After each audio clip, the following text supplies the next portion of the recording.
क्या आपको विश्वास होगा अगर मैं कहूँ कि आपके जीवन की शुरुआत रेत के एक कण से भी छोटी चीज से हुई है? जी हाँ, हम सभी की शुरुआत सिर्फ एक कोशिका अर्थात सिंगल सेल से हुई है और आज हम अरबों कोशिकाओं का एक चलता फिरता चमत्कार हैं। यह जो एक कोशिका से एक पूर्ण इंसान बनने का सफर है, यही तो वृद्धि और विकास की सबसे अद्भुत कहानी है।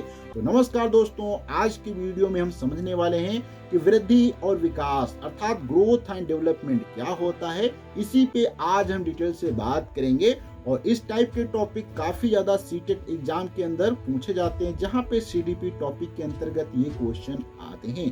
तो बिना देर किए करते हैं आज का वीडियो स्टार्ट। अक्सर लोग वृद्धि अर्थात ग्रोथ और विकास अर्थात डेवलपमेंट को एक ही मान लेते हैं, लेकिन इन दोनों चीजों के बीच में बहुत ही ज्यादा जमीन और आसमान का फर्क होता है। तो चलिए इसे कहानी की तरह समझते हैं। मान लीजिए कि एक घर बन रहा है। जब उस घर की दीवारें ऊंची होती हैं, छत डाली जाती है और घर आकार में बड़ा होता है, तो उसे हम वृद्धि कहते हैं। यानी वृद्धि का मतलब होता है शारीरिक रूप से बढ़ना, जैसे आपकी लंबाई, वजन या आकार का बढ़ना, जिसे हम माप सकते हैं, तौल सकते हैं। लेकिन क्या सिर्फ दीवारों का खड़ा हो जाना ही घर का पूरा होना होता है? बिल्कुल नहीं। घर तब पूरा होता है जब उसमें बिजली आए, पानी का कनेक्शन हो और लोग उसमें समझदारी से रहने लगे। बस यही विकास है। विकास का मतलब है आपकी कार्य क्षमता, समझ और व्यवहार में सुधार होना। वहीं पे थोड़ा सा आगे बात किया जाए तो याद रखिए, वृद्धि मात्रा अर्थात क्वांटिटी है और विकास अर्थात तो क्वालिटी है। अर्थात तो यहाँ पे दोनों में डिफरेंस बड़ा है कि वृद्धि को हम क्वांटिटी कह सकते हैं और विकास को गुणवत्ता अर्थात तो क्वालिटी कह सकते हैं। अगर यहाँ पे मैं एक रोचक तथ्य पे बात करें तो अब एक मजेदार तथ्य सुनिए। हमारे जीवन में शारीरिक वृद्धि सबसे तेज कब होती है? तो जन्म के बाद नहीं, बल्कि जन्म से पहले माँ के गर्भ में शुरुआती 9 महीने में हमारी वृद्धि की रफ्तार सबसे ज्यादा होती है। जैसे ही बच्चा पैदा होता है, शैशवावस्था अर्थात इन्फेंसी स्टेज शुरू होती है।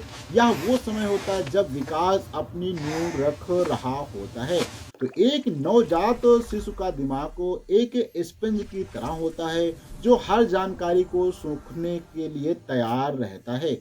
अब यहाँ पे एक आपको 100 billion दूसरे जानकर neurons. तथ्य पे हैरानी होगी कि जन्म के समय बच्चे के दिमाग में लगभग 100 बिलियन न्यूरॉन्स होते हैं, लेकिन अभी इन न्यूरॉन्स के बीच कनेक्शन नहीं बने होते हैं। यह कनेक्शन विकास के साथ बनते हैं जब बच्चा नई चीजें सीखता है। वहीं पे जैसे जैसे बच्चा बाल अवस्था अर्थात चाइल्डहुड में कदम रखता है, वृद्धि धीरे थोड़ी धीमी हो जाती है, लेकिन विकास की रफ्तार बढ़ जाती है। अब बच्चा सिर्फ शारीरिक रूप से नहीं बढ़ रहा है, बल्कि वह भाषा सीख रहा है। क्यों और कैसे, ये सवाल पूछ रहा है। यह उसका मानसिक और सामाजिक विकास हो रहा है। वह दोस्तों बनाना सीखता है और भावनाओं को समझना शुरू करता है। फिर आती है जीवन की सबसे तूफानी अवस्था, जिसको हम किशोरावस्था अर्थात एडोलसेंस कहते हैं, जिसे हम टीन एज भी कहते हैं। यह वृद्धि फिर से एक छलांग लगाती है, अर्थात तो यहाँ पर वृद्धि फिर से एक छलांग लगाती है। इसे ग्रोथ स्पर्ट कहते हैं। अचानक लंबाई बढ़ती है और आवाज बदलती है। लेकिन इस उम्र में सबसे बड़ा खेल हार्मोन्स का होता है, जो शारीरिक वृद्धि के साथ साथ भावनात्मक विकास में भी उथल फुथल मचा देता है। यह वह समय होता है जब एक इंसान अपनी पहचान ढूंढ रहा होता है। मैं कौन हूँ, यह सवाल सबसे अहम हो जाता है। किशोरावस्था के बाद हम वैश्वावस्था अर्थात एडल्टहुड में प्रवेश करते हैं। यहाँ एक बहुत बड़ा बदलाव आता है और ये महत्वपूर्ण अंतर की बात करें तो वह बदलाव यह है कि लगभग 18 से 21 साल की उम्र तक हमारी शारीरिक वृद्धि रुक जाती है। हमारी हड्डियों का बढ़ना बंद हो जाता है। हम जितनी अधिकतम लंबाई पा सकते हैं वो पा चुके होते हैं। Stop. लेकिन It's all right. ठहरिए, क्या इसका मतलब यह है कि कहानी खत्म है? बिल्कुल नहीं। यहीं पर विकास अपनी असली ताकत दिखाता है। वृद्धि भले ही रुक जाए, लेकिन विकास जीवन भर चलता रहता है। इसे ओम टू टॉम अर्थात गर्भ से कब्र तक की प्रक्रिया कहा जाता है। हम आखिरी तक सांस तक विकसित होते रहते हैं।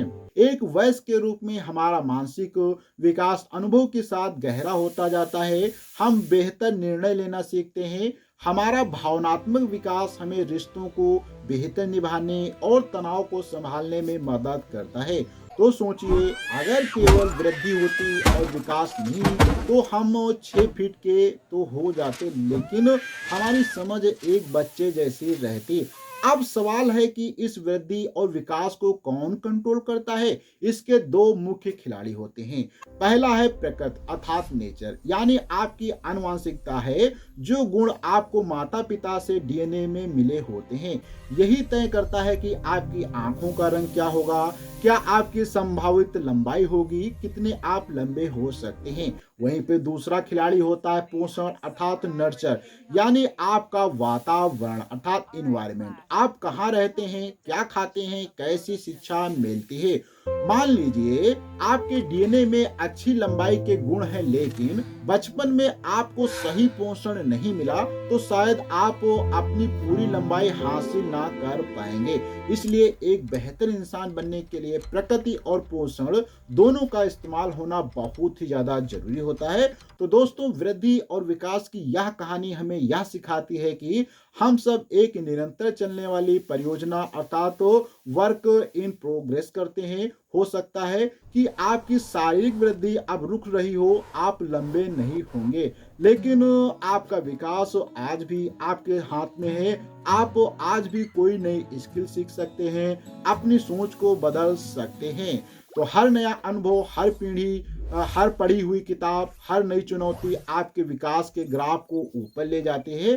तो अपनी वृद्धि पर नहीं, अपने विकास पर ध्यान दें, क्योंकि बढ़ना प्रकृति का काम है, लेकिन विकसित होना आपकी जिम्मेदारी है। अगर आपको जीवन की यह अद्भुत कहानी पसंद आई तो वीडियो को लाइक करें, अपने दोस्तों को शेयर करें। अगले वीडियो मिलेंगे, जब तक के लिए धन्यवाद।